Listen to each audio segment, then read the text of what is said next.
পর্যায়ে পৌঁছেছে।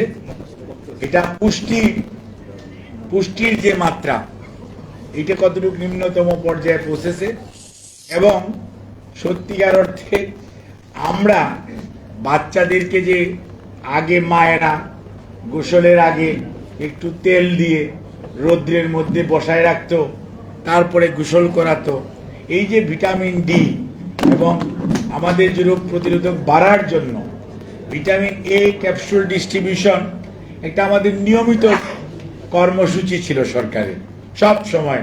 এটা শহীদ রাষ্ট্রপতি জিয়াউর রহমান এর সময় এবং বিএনপির আমাদের সাবেক 3 বারের প্রধানমন্ত্রী মরহুমা বেগম খালেদা জিয়ার সময়ও it was a regular practice, NID as well as distribution of vitamin A capsule as well as ক্রিমির বড়ি।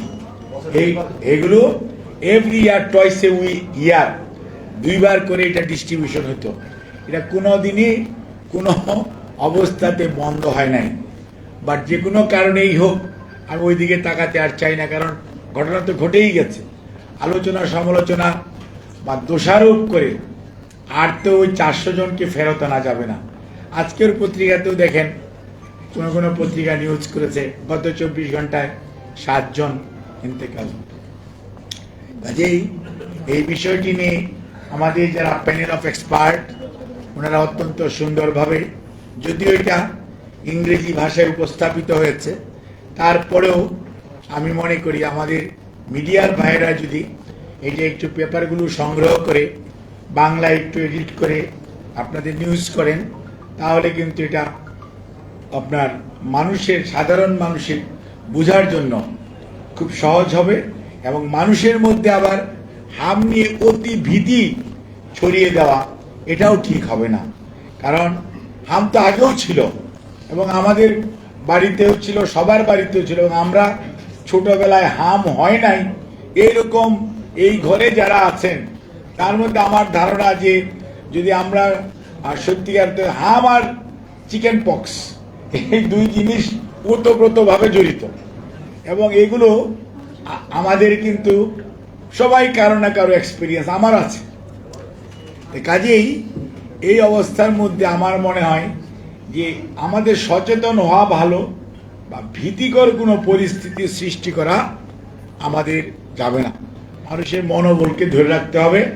আর এখন মোটামুটি বর্তমান সরকার জনাব আমাদের প্রধানমন্ত্রী মাননীয় তারেক রহমান এবং আমাদের মাননীয় স্বাস্থ্যমন্ত্রী মহোদয়, আজকের বিশেষ অতিথি জনাব সর্দার সাখাওয়াত হোসেন, ওনাদের টাইমলি ইন্টারফারেন্স এবং ওনাদের যে ভিজিলেন্স, অর্থাৎ প্রত্যেকটা বিষয় খোঁজ রাখার সার্বক্ষণিক যে তদারকি, সেটির কারণে মোটামুটি এটা ব্যাপকতাটা এখন কিন্তু ডাউন ট্রেন্ড, মানে অর্থাৎ কমে আসছে।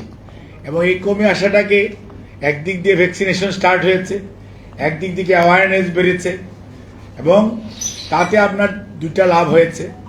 মানে প্রাদুর্ভাব অর্থাৎ ইনফেক্টিভিটিটা, সংক্রামকের যে তীব্রতা, সেটা ভিরুলেন্স বললে আবার অনেকের বাংলা লিখতে সমস্যা হবে, সেই জন্য বললাম তীব্রতাটা ধীরে ধীরে কমে আসছে। তবে এটা একদম জিরোতে নামানো হয়তো বা 180 মিলিয়ন দেশের মানুষের সম্ভব নাও হতে পারে, বাট গ্রহণযোগ্য মাত্রায় নিয়ে আসা অবশ্যই সম্ভব। এবং সেই লক্ষ্যেই আমার মনে হয় যে এই জনসচেতনামূলক কর্মসূচি আমাদের কেন্দ্রীয়ভাবে অ্যাজ ওয়েল এজ বিভাগীয় অথবা সাধারণ মানুষের মাঝে ছড়িয়ে দেওয়াটা আমাদের সবার দায়িত্ব।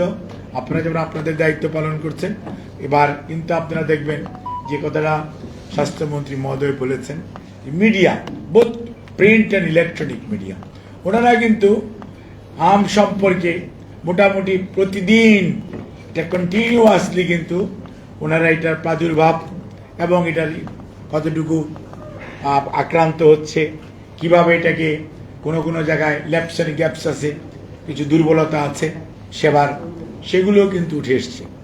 যার কারণে প্রতিরোধ করা এবং চিকিৎসা করা দুটি আপনার সহজ হচ্ছে অথবা এটি করা সম্ভব হচ্ছে। আর এই জন্য আমি আপনাদেরকে ধন্যবাদ জানাই। এবং অন্যদিকে কতগুলো জিনিস, যেমন আজকে সত্যিকার অর্থে আমি যেহেতু মহিলা এবং শিশু মন্ত্রণালয়টা আমার, বিশেষ করে পল্লবীর যে রামিসা, মানে মানুষ কত মানে নির্দয় এবং কত নিকৃষ্ট পর্যায়ে নামতে পারে, তার একটা উদাহরণ হচ্ছে এই মেয়েটি। আজ আমরা তার আত্মার মাগফিরাত কামনা করি, তার পরিবারের পাশে আমরা সবাই থাকতে চাই এবং যে দোষী তাকে ধরা হয়েছে এবং তার যথাযথ বিচার এমন হওয়া উচিত যার কারণে যাতে দৃষ্টান্তটি আইন কখনোই নিজের হাতে তুলবে। একজন উচ্চারণ করেছেন মাইরা ফেলানো, this is too bad, this is too bad. আইনকে তার নিজস্ব গতিতে চলতে দিতে হবে এবং দৃষ্টান্তমূলক শাস্তি নিশ্চিত করতে হবে, ওদের এইরকম অপরাধের পুনরাবৃত্তি ঘটানোর চেষ্টা অন্য কেউ করার দুঃসাহস না দেখায়। আমি একটা উদাহরণ দিই আপনাদের কাছে। এক সময় এই দেশে অ্যাসিড ভায়োলেন্স খুব বেশি ছিল। দেশনেত্রী বেগম খালেদা জিয়া যখন প্রাইম মিনিস্টার ছিলেন, প্রধানমন্ত্রী ছিলেন, তখন অ্যাসিড ভায়োলেন্সের বিরুদ্ধে উনি কিন্তু এই যে ডেথ সেন্টেন্সের যে প্রভিশন, এটা যখন আসলো, প্রথমে এটা জরিমানার পর্যায়ে ছিল এবং লাইফ সেন্টেন্স এরকম ছিল। গ্রাজুয়ালি যখন ডেথ সেন্টেন্স এটা আসলো, গ্রাজুয়ালি আপনি দেখেন, অর্থাৎ আইনের প্রতি মানুষের শ্রদ্ধা এবং ভয় দুটিই কাজ করলো। গ্রাজুয়ালি আজকে অ্যাসিড ভায়োলেন্সের পরিমাণ আলহামদুলিল্লাহ অনেক কমেছে, সমাজে অনেক কমেছে। কাজেই বর্তমান সরকার, বর্তমান প্রধানমন্ত্রী গত কয়েকদিন আগেই এই regarding the child abuse and women abuse, এটার বিরুদ্ধে উনি বর্তমান সরকার একদম জেরো টলারেন্সে যাচ্ছে এবং সেই জন্যই যেমন আপনার আইন সহায়তা অধিদপ্তর হয়েছে একটা, এটা কিন্তু আগে আইন সহায়তা কেন্দ্র ছিল, এখন এটা অধিদপ্তর হয়েছে এবং এটা মাল্টি সেক্টরাল অ্যাপ্রোচ হচ্ছে। অর্থাৎ এখানে শিশু এবং মহিলা বিষয়ক মন্ত্রণালয়, সমাজ কল্যাণ মন্ত্রণালয়, আইন ল এনফোর্সিং অথরিটি, ম্যাজিস্ট্রেসি এবং এনাদের সমন্বয়ে এবং আইন মন্ত্রণালয় এটা লিড মিনিস্ট্রি হিসাবে দায়িত্ব পালন করবে, যাতে কোনো অবস্থাতেই কোনো ধরনের abuse, what ever the nature it may be, অর্থাৎ সবসময় যেটা সেক্সুয়াল অ্যাবিউজ হতে হবে, নট নেসেসারি, এটা যে কোনো টাইপের abuse to the children as well age to the female, কারণ দে আর দি মেজর পপুলেশন। এই দেশে 180 মিলিয়ন মানুষ হলে তার মেজরিটি পপুলেশন হচ্ছে মোর দেন 50% উইমেন, অ্যান্ড আপনার নিয়ারলি পুরুষ এবং মেয়ে যদি ধরি, 32 to 34% বাচ্চা হচ্ছে 1 থেকে 18 বছর বয়স। কাজ এই যে মেজর গ্রুপ অফ পিপুল, এই গ্রুপ অফ পিপুলকে রাইটস এন্ড প্রিভিলেজকে আপনার সত্যিকার অর্থে এস্টাবলিশ করা এবং তাদের এটাকে রক্ষা করা, এটি বর্তমান সরকারের, বর্তমান প্রধানমন্ত্রী একটি আমাদের নির্বাচনী অঙ্গীকারে এটি একটি অন্যতম স্তম্ভ এবং এটার ব্যাপারে আমরা সবাই কাজ করছি এবং আমরা সেই জন্যই আজকে কালকে দেখবেন ওই যে এক বক্তা, যেমন যিনি পেপার মানে কিনোট প্রেজেন্টার, উনি আবার বলেছেন এটা জিয়া যে নেক্সট, হোয়াট ইজ নেক্সট। যাই হোক, আমরা আল্লাহর কাছে সাহায্য চাই, আমরা আর যাই হোক এমন কিছু চাই না যেটা প্রতিরোধযোগ্য না, যেটা চিকিৎসা করার ক্ষমতা আফ্রিকাতে অনেক কিছু আছে, আমি সমস্ত নামও উচ্চারণ করতে চাই না, ওই সমস্ত জিনিস আমাদের দেশে না আসুক, সেটা আমি চাই। বাট আমার দেশে যেগুলো আছে, কোভিড, ইয়েস, কোভিডের ব্যাপারে আমাদের চিকিৎসক এবং চিকিৎসা সহায়ক যে আমাদের কর্মকর্তা এবং কর্মচারীরা, আমাদের সমস্ত স্টাফস আছে, নার্সেস বলেন, মেডিকেল টেকনোলজি বলেন, অন্যান্য আদার এনসিলিয়ারি স্টাফস আছে বা মেডিকেল, আমাদের যে সমস্ত প্রাইভেট অ্যান্ড গভর্নমেন্ট সেক্টরে যে এক্সপার্টিজ আছে, আলহামদুলিল্লাহ এটা খুব ভালোভাবে ট্যাকেল করেছে ফ্রম 2020 এবং এটার ব্যাপারে আমরা আশা করি যে হয়তো এরকম অনেকে অনেক কিছু অ্যাপ্রিহেন্ড করতেছে, কাজেই সেটার জন্য আমাদের প্রস্তুতি যেমন থাকতে হবে। আর ইপিআই এর যে কর্মসূচি, এটিকে কোনো অবস্থাতেই দুর্বল করা যাবে না। ইপিআই কর্মসূচি শহীদ রাষ্ট্রপতি Ziaur Rahman 1976 he has started the game এবং প্রত্যেকটা ভালো কাজের পিছনে যে নামটা, সেটা হচ্ছে বাংলাদেশ জাতীয়তাবাদী দল।